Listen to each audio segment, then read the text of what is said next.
네, 뉴스에 나오지 않은 새로운 이야기 뉴스월의 강지영입니다. 오늘 댓글 달아주신 분들 중에 두 분께 영화 예매권 드리니까요. 많은 참여 부탁드리겠습니다.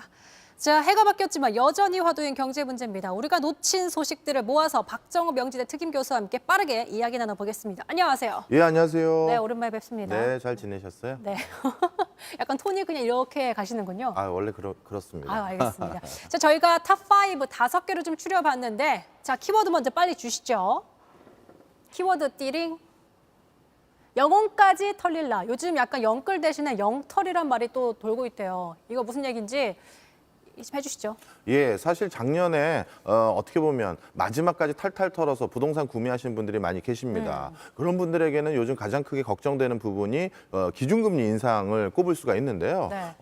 바로 이번 주라고 해야겠네요. 이번 주에 한은에서 또다시 25bp 또 기준금리를 올리게 됐습니다. 이것 때문에 진짜 영혼까지 이제 털린 것이다라는 인식들이 많죠. 하지만 한은 입장에서는 물가를 잡아야 된다는 이유 때문에 금리를 올렸지만 그 과정에서 정부 사이드에서는 반대로 시중은행으로 하여금 나름대로 압박을 가한 것인지 대출금리는 오히려 낮아지는 그런 대출금리가 현상이 근데 저희가 생겼습니다. 리포트에서 다뤘지만 찔끔 떨어졌어요. 예금금리는 지금 가만히 있고 이거는 좀 무슨 상황인 거예요? 사실 지금은 이제 예금 금리 자체를 올려주기보다는 어떻게 보면 많은 자영업자들 그리고 영끌로 부동산을 구매하신 분들의 대출이자 감내 부분을 좀 배려하기 위한 목적이 더 컸던 것으로 봅니다. 그래서 예금 금리를 올려준다라는 것까지 만약에 해버릴 경우 은행 쪽에서의 부담이 커지잖아요. 네. 그러다 보니까 자연스럽게 예금 금리에 대해서는 압박하지 않고 대출 금리 부분을 조금 더 낮춰줬으면 좋겠다라는 시그널을 많이 보낸 게 아닌가 추측이 됩니다. 근데 지금 사실 우리가 느끼는 체감상으로는 대출금리가 떨어진 게 아니라 찔끔 떨어졌다고 느껴지기 때문에 지금 불만의 목소리가 나오고 있는 예. 것이라서 저희가 한번 짚어봤습니다.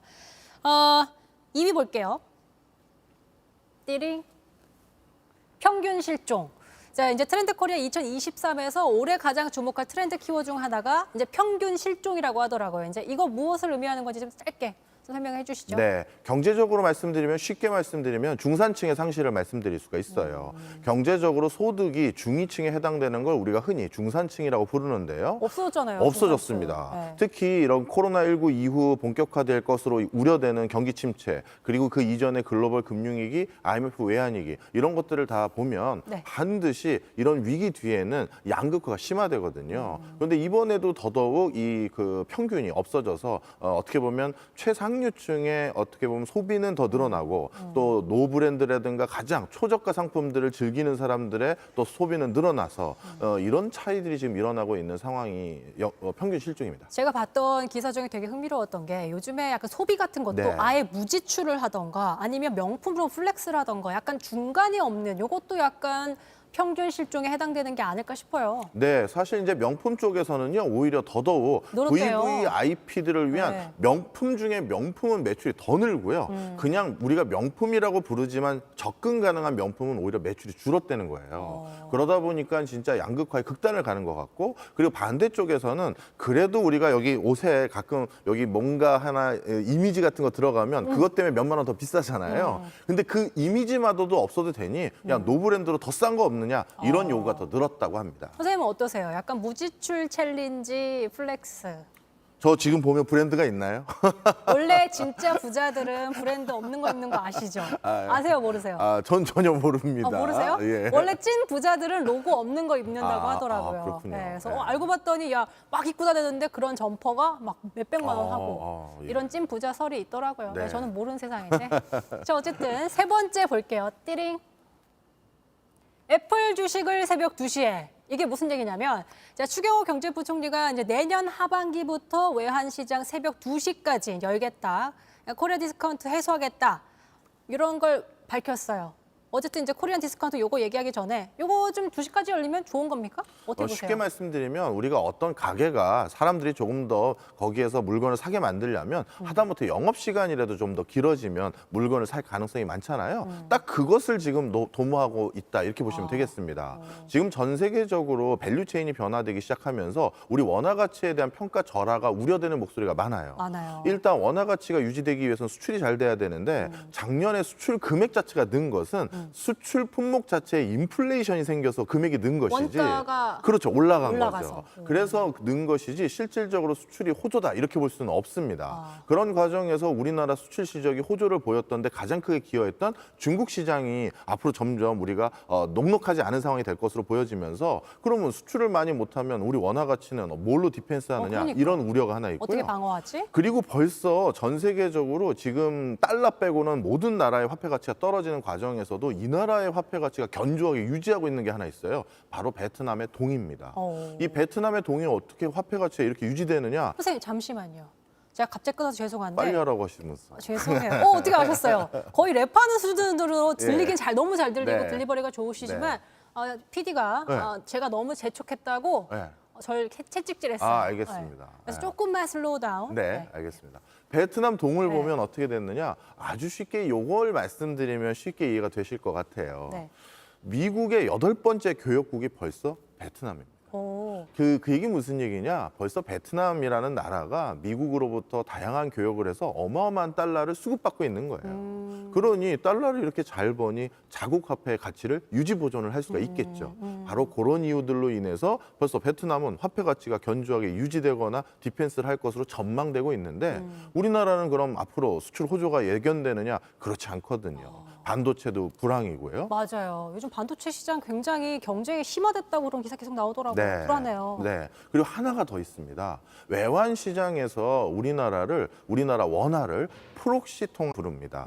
이걸 번역하면 뭐 대용 통화 이렇게 될 수가 있을 것 같은데요. 지금 무슨 얘기냐면 외환 시장에서 원화를 직접 투자하려는 세력들보다는 원화와 똑같이 움직이는 화폐가 하나 있습니다. 뭐죠? 바로 위안화입니다. 예, 우리가 정치 외교적으로는 저도 뉴스룸에서 소개해 주신 거 많이 봤지만 정말 복잡다기하지만 네. 경제적으로 지난 한 15년간은 완벽하게 밸류체인이 엮여져 있었어요. 쉽게 말해서 우리나라가 일본으로부터 소재, 부품, 기계 장치를 사오면 그걸 바탕으로 배터리, 디스플레이, 반도체 같은 중간재를 만들고요. 네. 그걸 다시 중국에 수출하거든요. 이게 밸류체인이에요? 맞습니다. 네. 그럼 중국이 그걸 바탕으로 최종 완제품을 만들어서 판매하잖아요.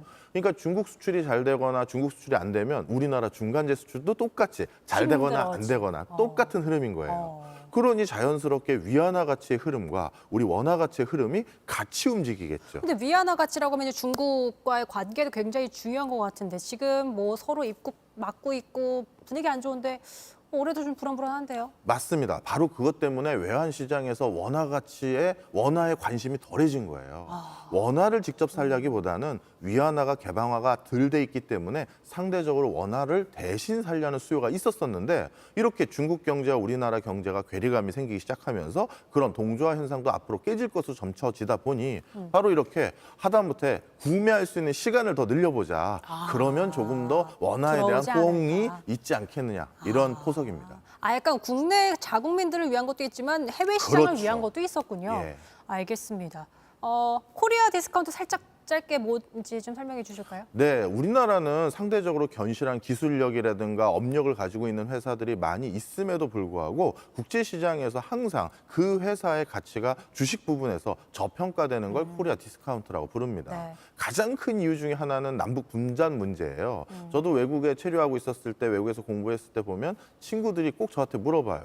야, 너희 미사일 쐈대던데 괜찮아? 우리는 사실 굉장히 그게 크게 대수롭게 생각하지 맨날 않지만 쏘니까 자꾸. 맞습니다. 네. 외국에서는 그게 큰 전쟁 임박설 이렇게 받아들이는 사람들이 있거든요. 바로 그런 이유들로 인해서 한국은 좀 불안하다 이런 인식들도 있고요. 또 우리는 영어권 국가가 아니기 때문에 기업들 스스로 자신들이 가지고 있는 내재 가치를 적극적으로 세일즈하는 데는 조금 좀 서투른 것이 사실입니다. 그런 여러 가지 요인들로 인해서 우리나라 주식, 우리나라 기업들이 이상하게 저평가되는 걸 코리아 디스카운트라고 부르죠. 네, 그리고 플러스로 이제 지배 구조 같은 게 투명하지 못해서 그것도 이제 코리아 디스카운트에 포함되는 걸로 저는 알고 있습니다. 자, 여기까지 좀 짚어보고 네 번째 보여주시죠. 띠링. 엔테크 열풍 언제까지? 지금 엔화는 굉장히 낮습니다. 이제 요즘 엔테크라 그래가지고 엔화를 좀 사들이신 분들이 계신다고 들었어요. 요즘에 좀 엔테크하기 좋은 그것도 투자 기법이니까요. 네. 어떻게 보세요? 네, 맞습니다. 엔화 가치가 달러 대비 최근 32년 이래 가장 낮은 수준까지 떨어진 것이 사실입니다. 그런데 이제 이런 엔화 약세 기조가 조금씩 변화될 것으로 흐름이 점쳐지는 기운이 있으면서 엔탱크 여풍이 더욱더 강화되고 있는 것 같은데요. 간단히 말씀드리면 이것도 역시 외환시장 얘기를 안 할 수가 없는데 외환시장에서는 각 국가의 금리 차이나 이런 것들이 어느 나라 화폐 가치가 강해질지 약해질지를 가장 편하게 확인할 수 있는 요소입니다. 그런데 지금 일본 같은 경우는 일본 빼고 다른 나라들은 중앙은행에서 기준금리를 다 올리고 올렸어요. 있는데 네. 일본만큼은 기준금리를 올리지 않고 있었고 얼마 전에야 이제 조금 찔끔 올렸습니다. 네. 그런 것은 해외 국가의 금리와 일본의 금리 차이가 극단적으로 벌어지게 만드는 요소거든요. 그러면 우리가 어딘가 투자했었을 때 이자 더 주는 대로 돈이 몰리게 돼 있잖아요. 근데 무슨 자신감으로 그럼 일본은 그렇게 버티고 있는 건지. 자신감이라기보다는 자신감이 없기 때문이라고 말씀드리고 싶어요. 그동안 일본이 어떻게 보면 마이너스 금리 또는 제로 금리 선에서 이렇게 금리를 유지했음에도 불구하고 경기가 안 사는 겁니다. 아무도 투자를 안 하고 아무도 소비를 안 하는 거예요. 즉 마이너스 금리라는 건 돈을 가지고 있으면 손해가 되도록 만들어줬음에도 불구하고 경기가 살지 않은 상황에서 그런데 어떻게 보면 외국과의 금리 역전을 막겠다고 금리를 올려버린다? 가뜩이나 경기가 살지도 않았는데 금리마저 올리면 얼마나 나락으로 떨어질 것인가라는 우려 때문인 때문에. 거죠. 그런 이유로 금리가 낮아졌었는데요. 자, 그런 상황에서 그럼 일본은 엔화 가치를 지키기 위해서 어떤 노력을 하고 해왔느냐? 있는가? 바로 환율 시장에 적극적으로 시장에 개입을 한 겁니다. 네. 쉽게 말해서 달러를 푼 거예요. 지금까지 알려진 바로는 3번 정도 푼 것으로 추측이 되고 있는데요. 원래 이렇게 시장에 인위적으로 달러를 푸는 것은 원래는 환율 조작국으로 지정을 받을 수 있는 요소이기 때문에 근데 왜안 굉장히 하죠? 위험합니다. 왜 안 하죠? 어떤 거를요? 환율 네. 조작국으로요? 조작국으로. 지난해 11월 달에 미국 재무부에서 환율 보고서가 나왔는데 거기에 일본과 우리나라도 명시되어 있는데요. 뭐라고 써 있냐 하면 지금 일본과 한국 같은 경우는 경제 상황이 굉장히 이례적인 상황으로 자국의 화폐 가치를 지킬 수밖에 없는 별도의 노력을 할 수밖에 없는 것으로 보인다라고 하면서 약간 이 환율에 개입하는 것을 용인해주는 문구가 들어가 있었습니다. 근데 우리는 사실 환율에 개입할 그 여지가 없고 계속 같이 올리고 있으니까 일본에게 굉장히 좀 수혜를 주는 듯한 맞습니다. 그런 모습이네요. 예, 그래서 일본이 3차례 환율에 개입한 것에 대해서 일종의 면죄부를 준 건데요. 만약에 환율 조작국으로 지정이 되게 되면 수출에 있어서 미국으로부터 수출이 거의 원천적으로 차단되는 수준으로 압박을 받기 때문에 이건 굉장한 면죄부를 준 겁니다. 네. 자, 그럼 어떻게 되느냐? 드디어 외환 시장에서 엔화 약세를 계속 점치기 어려운 상황이 되는 거예요. 외환 시장에서 투자자들 같은 경우는 일본이 금리 어쨌든 예. 조치를 취했기 때문에. 그렇죠. 그리고 네. 조치를 앞으로 더 취해도 미국으로부터 제재를 안 안 받을 것 받는구나. 같으니까. 그럼 엔화 가치가 오, 오를 수 오를 수 있겠다. 있겠네라는 생각을 그 보고서 이후에 더 갖게 되는 것이죠. 그래서 엔테크가 지금. 그렇죠. 아, 그렇습니다. 설명이 길었죠. 네, 제가 그래서 중간중간 좀 자르고 있어요. 예. 이게 개의치 마시길. 알겠습니다. 저희가 중간 평가를 약간 댓글을 좀 보도록 하겠습니다. 자, 교수님이 정말 편안한 복장에 경제도 반영되어 편안한 대출 금리가 되길 바라봅니다. 죄송합니다. 이은경님, 편안한 복장 아닌데 넥타이까지 매시고 굉장히 네. 반듯한 모습으로 함께하고 계신데, 자, 박창근님, 지영님, 제 딸도 지영입니다. 영어권 주시면 지영에게 전해드리겠습니다. PD님 잘하고 계십니다. 박창근님 죄송하지만 성이 다르기 때문에 너무 매정했나요? 알겠습니다. 어떤 분이 박사님 체형은 전형적인 부자 체형. 체형이라도 그러면 좋겠네요. 마음만은 또 부자이실 거라고 예. 생각을 하고 있습니다. 자, PS님, 저 영화 티켓 너무 받고 싶어요. 요즘 외식 물가 너무 올라서 사 먹는 건 최소화하는 중입니다. 보면 많은 분들이 영화를 너무 보고 싶어서 요즘 영화 네. 티켓 값도 많이 올라갔잖아요. 예, 그러다 맞아요. 보니까 댓글들을 약간 그거에 초점 맞춰서 많이 올려주시는 것 같아요. 어쨌든 다양한 댓글들 너무 감사합니다. 자, 마지막으로 5번 띠링. 홈겹살이 대세. 자, 이제 고물가다 보니까 홈겹살, 집에서 삼겹살 구워 먹는 게 이제 홈겹살이라고 하는 것 같은데 이렇게 신조어가 생기고 있어요. 네, 맞습니다. 재채용이 이렇게 된 가장 큰 원인이죠. 삼겹살입니다. 자, 네. 그런데 이 삼겹살이요. 1인분 시켜도 벌써 2만 원이 넘어가는 가게가 진짜 비싸요. 많더라고요. 냉면이 15,000원이래요. 그러니까요. 네. 저는 이제 주변에 지인들하고 같이 식사하는 걸 좋아하는데 와, 금액이 어마어마합니다. 네. 자, 그러다 보니까 어떤 것이 이제 생겼냐 하면요. 이렇게 식당에서 삼겹살을 먹을 때는 2만 원이 넘어가는데 우리가 대형마트라든가 이런 데서 특히 막판에 문 닫기 전에 사면 또 싸게 팔 때도 있잖아요. 네. 거기에 격차가 너무 심해지면서 차라리 이렇게 집에서 고물가를 대비하는 기조 속에서 삼겹살이나 이런 주로 먹는 거를 혼자 즐기자라는 문화가 대세다라는 용어가 바로 홈겹살로 나온 것 같습니다. 네, 요즘 뭐 위스키 같은 것도 집에서 드시려고 아무튼 혼자 하는 게 점점 더 많아지는 추세로 그런 전망이 경제 키워드만 보더라도 저희가 설명이 되고 있습니다. 자, 독인개기님 이거 괜찮습니다. 빠르게 짧게 키워드 경제풀이 처음 알았습니다. 요분 좀 괜찮은 것 같아서 독인개기님 드리도록 하겠고요.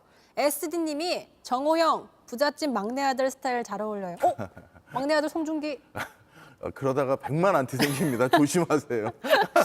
부잣집 막내 아들 스타일이긴 해요. 이렇게 예. 조끼 입고 그래요? 넥타이 매고 예, 은퇴 안경에. 아무튼 오늘 경제 짧게 재밌게 또 들려주신 박정호 교수님과 함께 해봤습니다. 저희가 이제 끝낼 때 인사를 이렇게 네. 하거든요. 예. 댓글 한 명 더 뽑으라고 하는데 이렇게 올라온 거 중에 아까 좀 마음에 드셨던 거를 네. 2명 줬다고 하는데 피디님 똑바로 하셔야 돼요. 독인개기님 한 분이랑 혹시 또 마음에 드시는 댓글 있으면 저는 이은경 님도 괜찮은 것 같아요. 이은경님 예. 교수님의 정말 편안한 복장이 듣는데도 도움이 됐다. 네. 알겠습니다. 이은경님과 독인개기님 이 두 분께 드리겠습니다. 제가 좀 편안하게 하려고 이렇게 교수님의 복장이란 걸 네. 이렇게 언급했는데 기분 괜찮으시죠? 전혀. 네, 여기 또 요즘에 또 위험한 세상이니까 조심해야 돼요. 예. 알겠습니다. 지금까지 박정호 명지대 특임 교수와 함께 최근 경제 이슈를 좀 빠르게 짚어봤습니다. 유익하셨으면 좋겠네요. 시청해주신 여러분 고맙습니다. 안녕.